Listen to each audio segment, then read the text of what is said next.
Orta Asya, Türk dünyasının kalbi ve jeopolitik rekabetin sahnesi. Türk Cumhuriyetlerinde güç, kimlik ve gelecek. Kitap tanıtımı. Yazar, Mehmet Emin Hazret. Orta Asya, yalnızca coğrafi bir bölge değil. Tarihin, kültürün, siyasetin ve jeopolitiğin iç içe geçtiği bir stratejik merkezdir. Asırlar boyunca Göktürklerden Timurlulara, Çarlık Rusyası'ndan Sovyetler Birliği'ne kadar birçok büyük gücün hakimiyet mücadelesine sahne olan bu kadim topraklar, 20. yüzyılın sonlarında bağımsızlıkla yeniden tarih sahnesine çıkmıştır.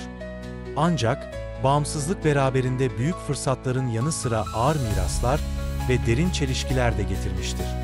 Bu Orta Asya, Türk dünyasının kalbi ve jeopolitik rekabetin sahnesi kitabı, Orta Asya'nın tarihsel katmanlarını, siyasi dönüşümlerini, güvenlik tehditlerini, toplumsal kırılmalarını ve küresel güçlerle ilişkilerini çok boyutlu bir perspektifle analiz etmeyi amaçlamaktadır.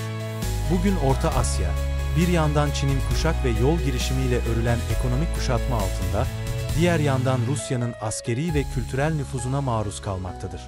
Aynı zamanda Türkiye'nin yükselen etkisi, Batı'nın sınırlı fakat stratejik ilgisi ve İslam dünyasının manevi bağlantıları bu coğrafyada yeni bir denklem oluşturmaktadır.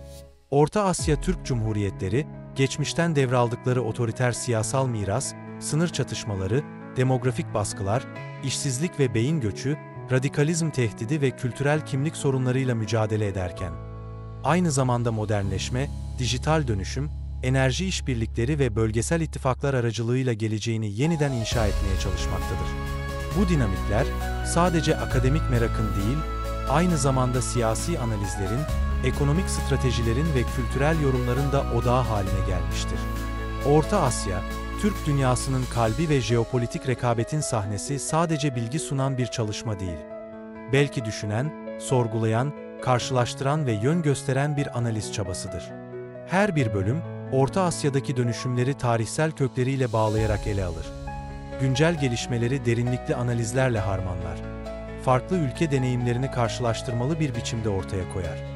Amaç, sadece olayları anlatmak değil, bu olayların arka planını ve olası sonuçlarını değerlendirmektir.